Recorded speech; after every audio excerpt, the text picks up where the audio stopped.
萧炎被唐振的父爱之情所感动，萧炎观摩天火三玄变，此举却遭到焚炎谷长老们。萧炎也因暴露实力被凤青儿认出，这让他的天山血潭之行更有把握。Thời gian trôi qua, không lâu sau, Tiêu Viêm cùng Hân Lam rất nhanh đã xuất hiện ở tại nơi lúc trước trên tay Tiểu Y Tiên. Chân vừa chạm đất, Hân Lam đã liền thả ra một con trùng độc. Đây là vật mà Tiểu Y Tiên để lại giúp mọi người có thể tìm thấy cô ấy.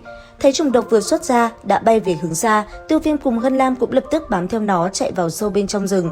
Vừa đi, Hân Lam vừa nói cho Tiêu Viêm biết, hiện tại Tiểu Y Tiên đang trọng thương và bị đám người Băng Hà Cốc truy đuổi. Còn Tưởng Kiên, sau khi đi tới Trung Châu, cô bé nói mình có cảm ứng phải đi về nhà, vì thế đã một mình rời đi. Cũng trong lúc đó, ở tại trong một cái xương cốc, sau một thời gian tìm kiếm, đám người Băng Hà Cốc rốt cuộc đã tìm thấy Tiểu Y Tiên. Rất nhanh, đối diện với nàng, 3 tên đấu tông thanh âm đã liền vang lên quát: "Ách nan độc nữ, người đã trúng băng chi lực của Băng Hà Cốc ta, theo ta quay về Băng Hà Cốc, đó là đường sống duy nhất của ngươi. Trước khi cơ thể của ta bị đông cứng, ta sẽ hủy diệt cái thân thể này, sẽ không để cho Băng Hà Cốc các ngươi lấy được bất cứ thứ gì. Nếu như ngươi đã không thích đi đường sống, vậy thì lão phu sẽ tự tay bắt ngươi mang về Băng Hà Cốc."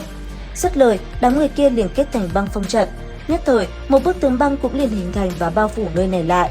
Ngay sau đó, ở bên trong đó, đám người kia liền lao về phía đối thủ. Đối diện với bọn chúng, Tiểu Y Tiên mạnh mẽ nghênh kháng, hai bên không ngừng va chạm, khiến kình khí tỏa ra khắp nơi này. Lúc này, Tiểu Y Tiên muốn thoát ra cũng không được nữa, điều này cũng bởi bức tường kia là vô cùng vững chãi, nàng cũng không thể nào thoát ra được. Bây giờ, nàng chỉ có thể cùng đám người kia giao chiến mà thôi. Mỗi lần hai bên va chạm, không gian nơi đây lại xuất hiện những vết rách, một mảng lạnh giá bao trùm không gian nơi này. Cứ thế, màu tím cùng màu trắng xám không ngừng lan ra, vết rách lan tràn nơi đây. Vừa đánh, hai bên cũng võ mồm hết sức quyết liệt. Sau một hồi, đám người kia quyết định sẽ kết thúc cuộc chiến này. Rất nhanh, vận lực vào cánh tay, một tên trưởng lão liền lao lên. Đối diện với nó, Tiểu Y Tiên cũng mạnh mẽ nghênh kháng, một chưởng trong tay cũng liền tung ra. Trong khoảnh khắc va chạm, không gian nơi đây tựa như muốn nổ tung bởi những vết rách, kinh khí kinh người tỏa ra khắp nơi này. Tuy nhiên, trong lúc hai người đang đọ chưởng, thì trong tay lão gia hỏa kia, một màu tím đen đột nhiên lam về phía Tiểu Y Tiên. Tới đây, vết thương trên người nàng cũng liền bị kích phát, cơ thể theo đó cũng trở nên run rẩy. Ngay lập tức, trong tay lão gia hỏa kia, một quả cầu màu tím ngưng tụ lực lượng mạnh mẽ đã thành hình, rồi đánh thẳng về phía trước, chấn bay Tiểu Y Tiên xuống phía dưới. Cứ thế, Tiểu Y Tiên ngất lịm dần rơi xuống. Thế nhưng đúng vào lúc này, ở phía dưới đột nhiên Tiêu Viêm xuất hiện. Sau đó, anh ấy liền vòng tay ra sau lưng Tiểu Y Tiên và nhẹ nhàng đỡ lấy nàng đang ngất lịm vào lòng. Làm xong, anh ấy liền nhẹ nhàng đặt Tiểu Y Tiên xuống và để nàng cạnh Hân Lam, xoay người lại, ánh mắt sắc lẹm nhìn về tên trưởng lão của Băng Hà Cốc. Thấy vậy, lão gia hỏa kia trường thương trong tay xuất hiện, thanh âm vang lên quát: "Tiểu tử, dám xen vào chuyện của Băng Hà Cốc, người chán sống sao? Nhiều người như vậy mà lại làm hại một nữ nhân trọng thương, thật không biết xấu hổ." Một tên nhất tinh đấu tông cũng dám ở đây làm càn. "Băng phủ, hắn giao cho ngươi." "Được, yên tâm, ta sẽ cho hắn hiểu được cái gì gọi là đau đớn."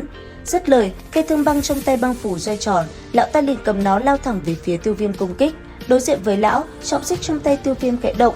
Ngay sau đó, anh ấy liền cầm trọng xích lao lên mạnh mẽ cùng đối phương va chạm. Trong khoảnh khắc hai người đánh vào, một trận rung động kinh người vang lên, một màu xanh cũng liền tản ra xung quanh. Còn phía xa kia, cái lão gia hỏa tên Băng Nguyên bàn tay liền xuất hiện, một cái lưỡi băng rất nhanh đã trực tiếp đánh về phía Tiểu Y Tiên.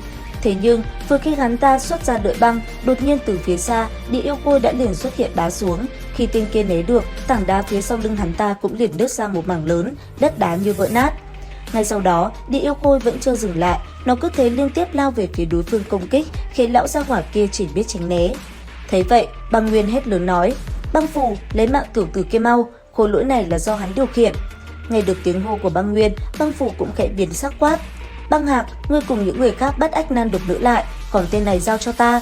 Dứt lời, trường thương trong tay Băng phủ khẽ động, hắn một lần nữa muốn lao về phía Tiêu Viêm thì đột nhiên Thiên Hỏa Tôn giả xuất hiện. Ngay sau đó, ông liền buộc quyền đánh bay lão gia hỏa Băng phủ xuống mặt đất, làm nơi đây rung động. Chưa hết, quyền thứ hai trên tay ông đã lập tức đánh ra. Thấy vậy, trường thương trong tay Băng phủ cũng lập tức phóng ra mạnh mẽ cùng quyền cước nghênh kháng. Trong khoảnh khắc va chạm, một vụ nổ ầm ầm kinh người bạo phát, làm không gian xuất hiện những vết rách khủng bố. Cứ thế, Thiên Hỏa Tôn giả cùng lão gia hỏa kia va chạm vô cùng quyết liệt. Thế nhưng gần đó, Băng Hạc dẫn theo hàng chục tên đệ tử đã liền lao về phía Tiểu Y Tiên, muốn bắt lấy nàng. Thấy vậy, Tiêu Viêm liền hóa thành hai đạo thân ảnh tách ra cùng đám người kia giao chiến. Lúc này, cầm trọng xích trong tay, anh ấy mạnh mẽ cùng Băng Hạc va chạm vô cùng quyết liệt, kinh khí cũng không ngừng bạo phát. lấy tốc độ như tia chớp, Tiêu Viêm liền khiến cái tên Băng Hạc phải quay cuồng. Còn phân thân, nó cùng đám đệ tử của Băng Hạc Cốc giao phong, lấy tốc độ như tia chớp, chỉ trong nháy mắt đã đập cho bọn chúng tơi bời. Phía xa, bản thể sau một hồi giao chiến, bàn tay Tiêu Viêm đột nhiên khẽ động, ngay lập tức, một quyền ngưng tụ lực lượng khủng bố cũng liền bạo phát. Sau đó, cười nhẹ một cái, Tiêu Viêm liền dùng bát cực băng đập thẳng xuống người Băng Hạc, chấn bay tên kia xuống dưới. Nhất thời, một màu xanh liền tỏa ra lan tràn nơi đây, thân thể Băng Hạc theo đó cũng bị chấn bay xuống mặt đất. Đến đây, Băng Hạc tức giận, hắn ta gầm lên, ngay sau đó, một quả cầu băng đột nhiên hiện ra rồi bao phủ hắn ta lại. Theo tiếng quát của Băng Hạc, một con mãng xà đã liền phóng ra, sau đó lao thẳng về phía Tiêu Viêm. Thấy vậy, bàn tay khẽ động, Tiêu Viêm liền thi triển Ngũ Luân Ly Hỏa Pháp. Nhất thời, một con hỏa lang khổng lồ cũng liền hiện ra. Ngay lập tức, nó liền mạnh mẽ lao ra cùng con mãng xà bằng băng kia va chạm. Trong khoảnh khắc ngắn ngủi, con hỏa mãng liền tan vỡ trong không trung. Bị một đòn này, thân thể Băng Hạc cũng bị chấn bay ngược lại. Ngay khi hắn cố gắng đứng dậy, Tiêu Viêm chớp mắt đã tới gần hắn. Sau đó, anh ấy cười nhẹ nói, người của Băng Hạc Cốc cũng chỉ có thế. Dứt lời, Tiêu Viêm một cước trực tiếp đá văng Băng Hạc đập vào vách đá. Chịu một đòn này, Băng Hạc từ trên tảng đá lớn trượt xuống, thân thể chẳng chịt vết thương, hắn ta gầm lên hét lớn quát: "Tiểu tử, sớm muộn gì ngươi cũng phải hối hận vì việc làm hôm nay." Tiếng quát hắn ta vừa dứt, thì phía bên kia, thân thể Băng Phủ cũng bị Thiên Hỏa Tôn Giả một chưởng đập bay vào vách đá, khiến một trận rung động bạo phát. Khi lão ta rơi xuống, chỉ thấy Băng Phủ đã trực tiếp bỏ mạng.